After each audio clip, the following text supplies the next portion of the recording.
જય હિન્દ જય ભારત. આજે પ્રેક્ટિકલ કરીએ આપણે લેન્સ અને મિરર માટે. બે પ્રકારના આવે, લેન્સ અને જેને મિરર એટલે કે આપણે અરીસો શબ્દ યુઝ કરીએ.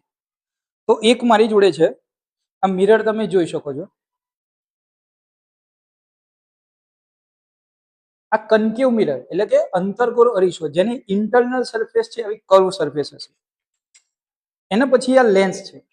તો લેન્સમાં તમે જોઈ શકો કે હું ટ્રાન્સપરન્ટ જોઈ શકું, બંને બાજુ ટ્રાન્સપરન્ટ છે.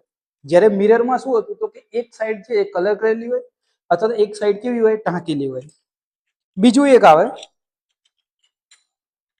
પ્લેન મિરર આવે, જે આપણે ઘરે નોર્મલી યુઝ કરતા હોય. શું આવે? Plane mirror. તો એમાં શું હોય તો કે આપણે ઘરે જે યુઝ થાય એ મિરર આવે. અને લેન્સ જે છે એ બી એક જોઈ લઈએ આપણે. આ એક લેન્સ છે. તો આમાં તમે જુઓ ઇન્ટરનલ સરફેસ આમ છે, આમાં બી ઇન્ટરનલ સરફેસ આમ છે, એટલે કે કર્વ સરફેસ હોય અંદર. તો એ મારી માટે થઈ જાય કન્વેવ, કન્કેવ.